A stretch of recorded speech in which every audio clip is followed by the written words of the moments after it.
All right, guys, warning. This video doesn't end anything like what it started, and we're gonna get on the road. I'm gonna share this video with you, but I wanted to tell you that, again, like I said, this video ends nothing like what it started. Josh and I headed out to shoot this video to be an entire look at the 2023 Harley Davison lineup of motorcycles. So the dealership knew we were coming. They knew we were going to be filming. And then we were not allowed to do so. So I'm going to proceed with the video, but I wanted to come on beforehand and kind of give you a little bit of context. And then also I'm going to break in at a couple of points and explain kind of what's going on. But I wanted to just start this video out just explaining to you guys that this video had the intent of being a positive review of the new motorcycles that were coming out, but it turned into something completely different. And I'm not one of these kind of people that can sugarcoat things or make things into a positive situation when they really, in all reality, just aren't. So what you're gonna see in today's video is how I was feeling in the moment, what happened, and I'll kind of explain along the way. So again, just wanted to start the video off this way, but I'm gonna show you the video. Here it comes. I'll be back with you in a bit. Hey guys, welcome back to the channel. Welcome back to a brand new video. As you can see, today out on the Pan America, Josh is on the GS. We're doing a couple of different things today. Yeah, filming a video for each of our channels, but we are also filming the inaugural video for Ride Motos. If you haven't followed the new Ride Motos channel yet, make sure you go over there. It's at Ride Motos Official.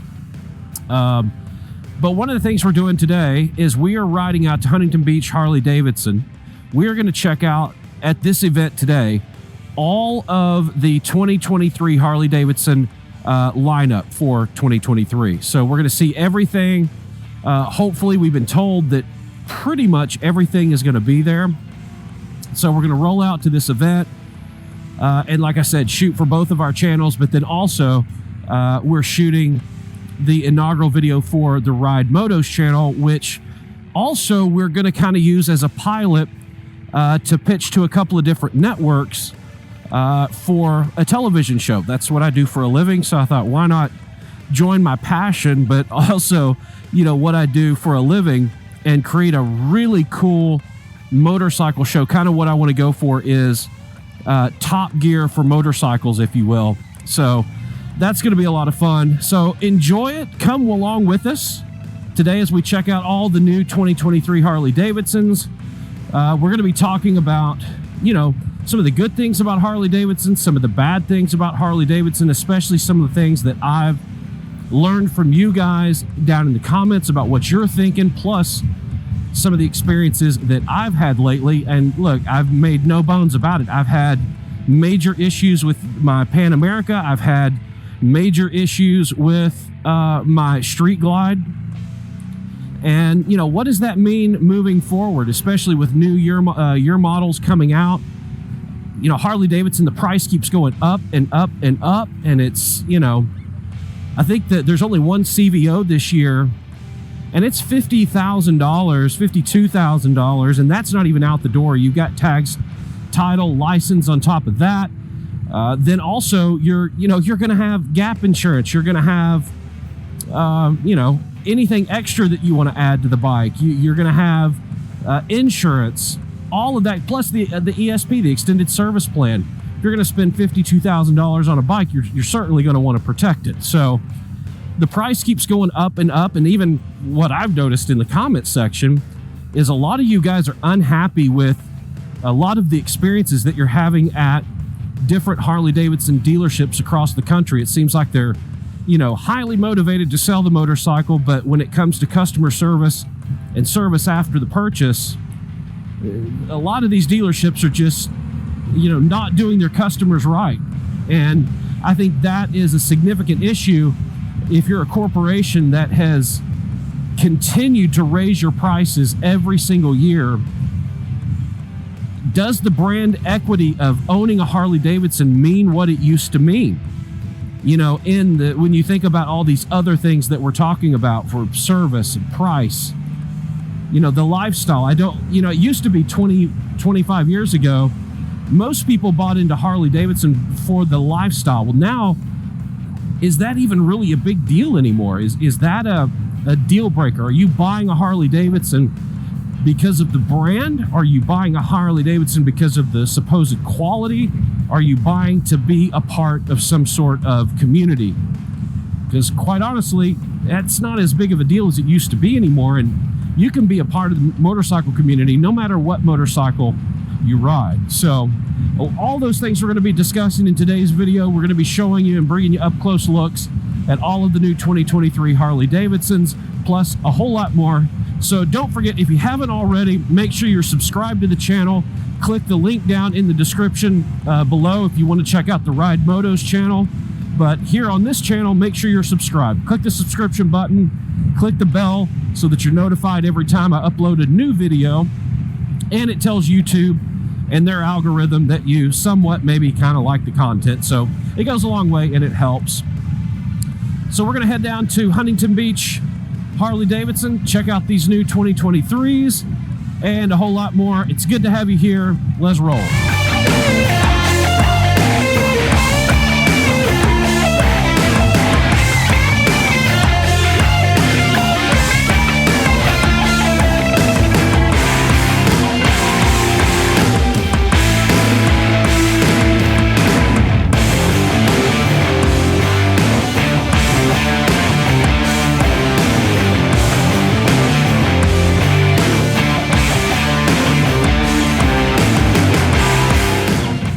Before we get over to the dealership, I'm anxious to hear if you're a Harley Davidson person or you want to get into the Harley Davidson world and you're considering, what bikes are you considering? Like, what of the new 2023 models has you the most intrigued? I'm really anxious to see some of the new colors. I was really also surprised that there was no Road King Classic included in this year's models. Why they chose to do that, I don't know, but Harley Davidson is doing some crazy things. I even saw something recently where it may have been even been the CEO said that Harley Davidson has its eyes on going fully electric. And look, if you've paid any attention whatsoever, the initial launch of the Livewire motorcycle did not do well, and then the relaunch of the Livewire did not do well at all when they lowered the price $10,000. And I also don't know if the following of Harley Davidson people are all that anxious to see Harley Davidson move in an electric direction. So it's going to be interesting to see. There's some strange things going on with Harley Davidson. They need some wins. They need some successes because, quite honestly, things have not gone well the last few years for Harley Davidson from a sales perspective. So the Pan America was a bright spot for them, but even then, some of the things we've hit on in a couple of videos before were, accessories to really make this an amazing adventure bike and experience for those type riders. They missed the boat on manufacturing accessories and other parts. And I know, you're going to tell me about all the third party, but I was one of the first to have the Pan America, and when I got the Pan America, there were no options. There were no third-party manufacturers making side-mounting hardware or panniers other than Harley Davidson, and they were on back order for the better part of a year and a half, and it's still touch and go trying to get your hands on some of that stuff. I just recently was able to get the side-mounting hardware, and I'm still waiting on getting the soft bags. So Harley Davidson needs a win. And I don't know if they're coming to the market in 2023 with some of these new models. I just don't know if this is going to do the trick or not, but we'll let you be the judge. I'm anxious to hear what do you love about Harley Davidson?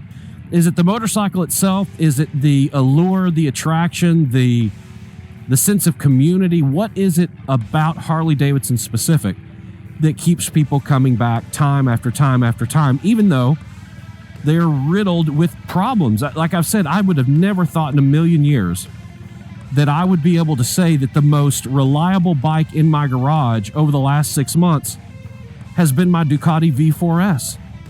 The Street Glide has been in the shop for 6 weeks. The Pan America has been back several times for updates and things like that. So, who knows? I'm thinking that if Harley Davidson really wants to take the game back by storm, I think what they need to do is go the other direction, lower their prices, and improve the quality of the motorcycles. Maybe let's start there. I don't necessarily know that Harley Davidson stands for quality anymore. It's like I said earlier, I know the dealership is really keen on selling you the bike.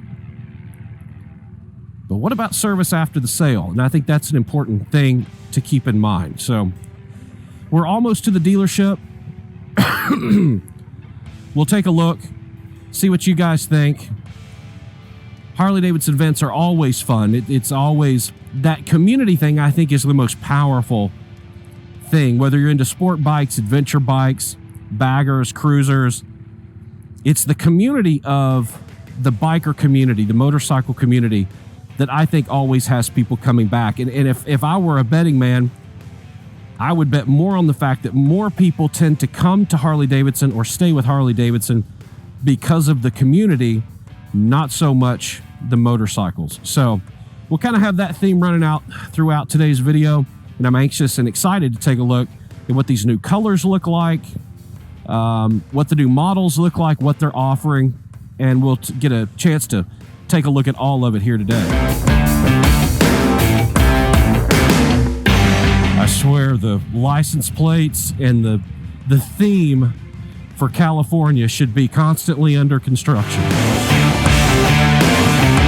I will say, as we talk about the different experiences that people have had at Harley Davidson dealerships, I think that's one of the things that Harley Davidson could do, is really start to rein in their dealers to where you have a more consistent, good experience with dealerships. This dealership here, Huntington Beach Harley Davidson, really good people, great people in the sales department, great people in the service department. And every time I bring my bike here, I always have a really good experience, and I can tell that people here really care about your experience. So I can't recommend Huntington Beach Harley Davidson enough. I cannot say that about some other dealerships here in Orange County. Well, it looks exactly like my Street Glide.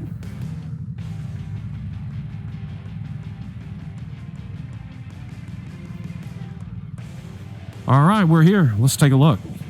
Well, shit. Okay, so that was interesting. Like I had said earlier, we were headed over to Huntington Beach Harley Davidson today. We're going to show you the entire 23 lineup.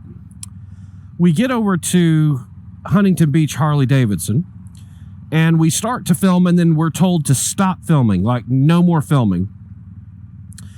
And basically we're told they did not want us filming outside or inside, that they were more than willing to set up a date for us to come do the video that we really wanted to do. Now, I have a little bit of an issue with that, because the purpose of my video, Josh's video, and even the Ride Motos video was not to be an advertisement or commercial for Harley Davidson. And just as far as I'm concerned, I think if we do one where it's completely set up, that's exactly what it's going to turn into. It's going to turn into a commercial for Harley Davidson and a sales driver for Harley Davidson. That's not what we're interested in doing. It's not that we're not interested in helping Harley Davidson sell motorcycles and promote the sales, but we wanted to take an honest look at the new motorcycles, not something that was information derived from what the dealer specific wanted you to know. So quite honestly, I'm a little frustrated. I mean, we were told when we went in to not film the hanging tags on the bikes. So there's information, pricing, other things that are on the tags that they did not want us to capture. So that was fine. We were going to capture some B-rolls, do a couple interviews, and show the motorcycles. But now that is completely, it's just not even an option unless we want to set up a date where they can control the environment and basically dictate the outcome of the video, which I'm not interested in. Josh is not interested in. And again, I don't think any of you guys would be interested in basically sitting through a commercial for the Harley Davidsons. And there's plenty of people doing that on YouTube. So if that's what you're looking for and you just want to watch an advertisement or a commercial, then you can certainly seek out those channels and you can go find that. Again, our plan is not to show anything negative. Again, I own 2 Harley Davidsons. So that was not our plan. The thing, if I'm going to be real honest with you guys, that frustrates me about the whole thing is the main reason they won't say this, but the main reason they don't want us filming is because they do not want to show the dealer markup that is on these motorcycles. They do not want that topic coming up. Because on some of them, even a couple of the motorcycles that we looked, there were $7,000 of markup, dealer markup on these motorcycles. And one could say, well, when we live in a society of supply and demand, that drives the market. Guys, for what little B-roll we captured, and I'll try to put it in this video before we were told to stop filming, you could see hundreds of motorcycles. So there's not like there's 20 motorcycles in there and the demand is so high that there's no inventory. So the dealer's trying to, make a little additional money based on the fact that inventory is low, demand is high. That's not even the case. You could roll into that dealership today and buy just about any motorcycle you want in the Harley Davidson lineup. They're all there, from Pan Americas to Live Wires. Everything is in stock in multiples. So what they don't want you to see is the markup. And I, for one, I'm sick of this. It started with the car dealers and them marking up during COVID whenever we were told there was a chip shortage and all this, although I never understood how that actually affects the inventory that is on the lot. To me, the markup should come into place when you're having to order something and they're having to go out of their way to deliver it, not with inventory that is existing, that's sitting on the lot. And to me, it's highway robbery. You get into a situation where you're excited, you want to buy a new motorcycle, and you either get online or you get on YouTube, you watch these videos and you see, okay, this motorcycle, Harley Davidson says it's $23,000. Then you get to your local Harley Davidson dealership, and yeah, the MSRP is $23,000, but the actual out the door price is closer to $31,000, $32,000 because they've put $7,000 of markup for nothing. You're paying an idiot tax, a dummy tax of $7,000. And think about that. On a $23,000 motorcycle, that's almost 30% that you're paying on just for the right to drive that motorcycle off the lot today. Now, one of the things that I've talked about in the past, and I've kind of touched on this issue, is when you're shopping for a motorcycle, make sure, whether it's car or anything, make sure that you are paying attention to where you are buying the motorcycle from. In my opinion, I think you should only do business with dealers that are not marking up their motorcycles. Look, if they are a dealership and they are in the business of selling motorcycles, then the customer should come first, taking care of the customer, providing an excellent experience buying the motorcycle, because that's the entry point of the lifestyle. It shouldn't be all about making money. I understand that they have to keep their doors open, they have staffs they have to pay, but look, they can do that under normal circumstances of what the bikes cost at retail. That's what they sign up for when they sign a dealership agreement with Harley Davidson. Same thing as Ford, Chevrolet, or anybody else. the customer should not be the one penalized for wanting to head to a dealership and buy a motorcycle and have to pay dealer markup. That is money that just goes to the dealership. Again, just for the privilege of having the opportunity of buying a motorcycle, you're going to pay 30% more. And then look at this. Here's the other thing you got to think about long term. Even if you're willing to do it, let's say you're going to finance it through Eagle Bank. You're going in there. You're going to finance the bike. You are financing 30%, unless you put the equal value of what that dealer markup is, unless you're putting $7,000 down on the bike. If you just walk in and you finance at retail, including the dealer markup, you are financing 30% more than the value of the motorcycle. So you are buried and upside down in that motorcycle the moment you drive off. Now, a lot of people would argue, look, that cars, motorcycles, everything, you're upside down. Unless you put $2,500, $5,000 down, you're always going to be upside down. And for the most part, that is true. But there's a big difference between paying $7,000 down and paying $2,500 down and basically eliminating and not financing your tax, title, and license up front. Guys, I want you to think about that when you're going to buy motorcycles or anything else. Don't pay the idiot tax.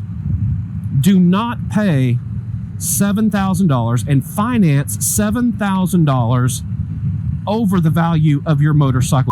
All right, I'm going to cut in here because, quite honestly, the GoPro just quit recording, as it does sometimes. And those of you that motovlog know the struggles of GoPros and Action 3s and audio and all of that stuff. But for whatever reason, the GoPro just quit going. But I wanted to be sure and complete my thought. And guys, here's the real thing that I want to share with you.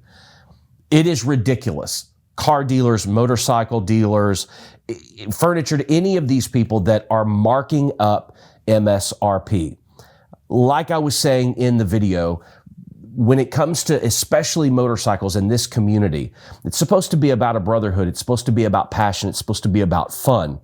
And to me, it's taking advantage of the community whenever these dealers are putting $2,000, $3,000, $7,000 of dealer markup on these motorcycles. And I kind of, when the GoPro quit, I was kind of going into detail and talking about exactly what happens whenever you do that and you get to the dealership and you finance this motorcycle. Because look, you're all excited. Like I was saying in the video, you're pumped up, you're excited, you're in the moment, you have visualized yourself getting this new motorcycle and driving off the lot in this new motorcycle. And you're excited, and they take advantage of that. And what ends up happening is you drive off the lot having financed the dealer markup and your tags, title, and license. And here in the state of California, you're already upside down $9,000 in that motorcycle. So if something happened, if a life event happened and you needed to get rid of the you couldn't, because you're absolutely buried in it for no reason whatsoever. Even at MSRP, a car, I hope you know this, but when you drive off the lot, your car just lost $5,000 in value. That's why they always say, look, it's always good to put as much money down on a car when you're financing it as possible. What you're doing is not trying to get your payments lower. What you're trying to do is offset that equity that you're going to lose the moment you drive off the lot in a motorcycle or a car or whatever. It's just the way that it is. That's the reason you put the most money down that you can, so that you're buying that equity. So if in a year or two you wanted to trade or needed to get out of that vehicle, you have upfront purchased that equity for that time that you've used, and your vehicle is worth what you owe on it when you go to trade on it or whatever. But in this scenario, that they're making it impossible. They are burying you in that motorcycle financially. Yes, it makes your payments go up. It makes everything else, but be careful, because I've caught motorcycle dealerships doing this to me in the past. When they get you comfortable with a payment, they will do whatever they need to do on the financial documents in the small print to do whatever they need to do, as long as they can get you committed to that payment. As long as you're okay with the payment, it doesn't matter what the ultimate number is.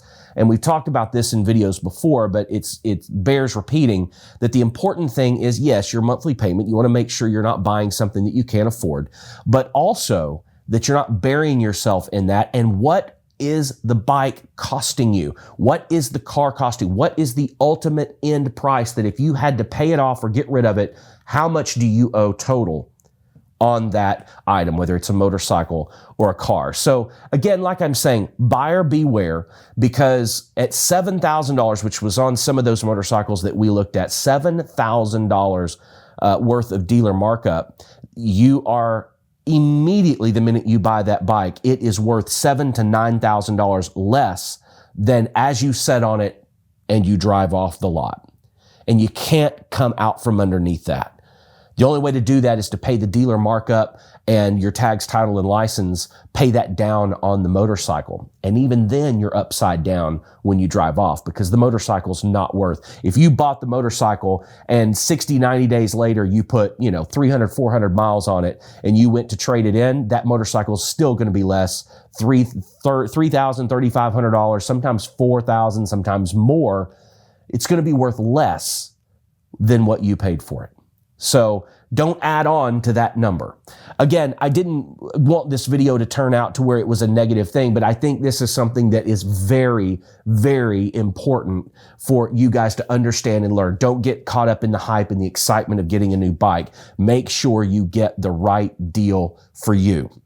The end goal is not about the excitement of buying it right then and driving off the lot. The excitement and the passion and the enjoyment comes when it doesn't become a problem for you down the road, when you're not regretting your purchase 6, 8, 9 months down the road. And look, I'm saying this, not that I'm up here on this high level, and it has happened to me right now. It happened to me on the Pan America. It happened to me on the Street Glide. It has happened to me on the V4S. I just bought the V4S 4 months ago, and I was thinking about maybe getting rid of it, getting something different. That motorcycle is worth $6,000 less than what I paid for it 4 months ago. Look, guys, these dealers, they know what they're doing. They are in the business to make money. They are not in the business to create the community and further, give that brotherhood feeling they are there to make money. And know that the minute that you walk onto a lot. Do your due diligence. Find the dealers that are not doing dealer markup, and also make sure that they're not burying the dealer markup in other things, destination fees, motorcycle setup fees, delivery fees. Find out what all those are and make sure that you're doing business with a reputable dealer that has the rider in mind.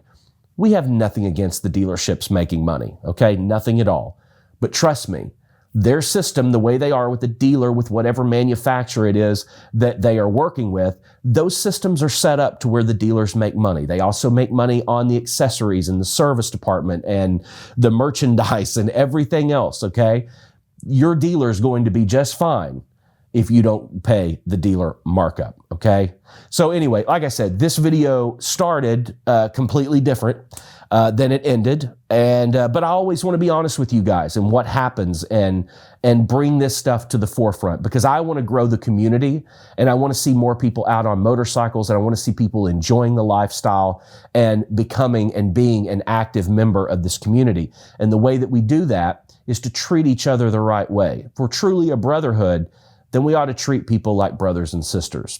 And charging people $7,000 just for the right to buy the motorcycle doesn't sound like a very community-oriented or brotherly thing to do to me. So, sorry this video was a little bit different than I intended, but I hope you guys enjoyed it. I hope you got something out of it. I'd love to hear what you think down in the comments section.